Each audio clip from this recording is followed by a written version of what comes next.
నేను కూడా first time వస్తానే కొన్ని మంది కలెక్టర్స్ అందరినీ సెలెక్ట్ చేసుకున్నాం. ప్రాసెస్ లో ఒక సంవత్సరం చూసిన తర్వాత మళ్ళీ ఉండే వాళ్ళలో నేను ఒక ఆలోచన చేశాను. నేను చాలా సార్లు ప్రయత్నాలు చేశా కానీ ఈసారి మాత్రం కొంచెం డెప్త్ కి వెళ్తున్నాను. అందుకే చీఫ్ సెక్రటరీ దగ్గర నుంచి డీజీపీ దగ్గర నుంచి అందరిలో కూడా రైట్ మ్యాన్ రైట్ ప్లేస్ మనం పెట్టుకోగలిగితే అక్కడి నుంచి మన విజన్ కూడా నేను అనుకున్న పనులు కూడా సుజావుగా జరుగుతాయనే ఉద్దేశంతో ముందు ఒక ప్రజాస్వామ్యంలో ఉన్నాను కాబట్టి మా ఎమ్మెల్యేల సెలక్షన్ లో కూడా చాలా ఎక్సర్సైజ్ చేశాం. మంత్రుల సెలక్షన్ లో కూడా చాలా ఎక్సర్సైజ్ చేసుకున్నాం. సామాజిక న్యాయాన్ని పరిగణిస్తూనే సమతుల్యంతో సమర్థత కూడా పెద్దపీటేసి ముందుకు పోతున్నాం. ఈ రోజు మేము చేసిన పని మీరు గుర్తుపెట్టుకోవాలి. రిమైండ్ చేస్తున్నా మీకు, పొలిటికల్ గవర్నెన్స్ అన్నాం కాబట్టి ఇక్కడ ఎన్డీఏ గవర్నమెంట్ ఉంది, కేంద్రంలో కూడా ఎన్డీఏ గవర్నమెంట్ ఉంది.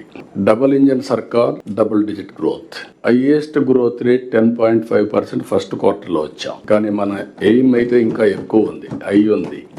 లాస్ట్ ఇయర్ 12% గ్రో అయ్యాం. 2047 వరకు 15% గ్రో కావాలని మన ఆలోచన.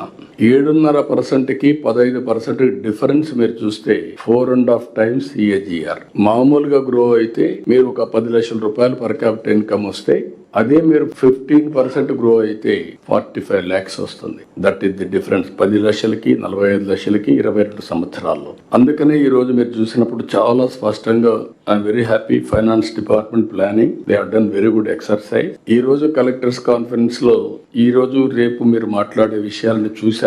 అన్ని నేనే ప్రిపేర్ చేయమన్నాను, ప్రిపేర్ చేశారు. మొన్న సాయంత్రం మేము ప్రిలిమినరీ ఎక్సర్సైజ్ కూడా మినిస్టర్స్, ఇంపార్టెంట్ సెక్రటరీస్ కూర్చొని తయారు చేశాం. ఎవ్రీ మినిట్ మీనింగ్ఫుల్ గా ఉండాలి.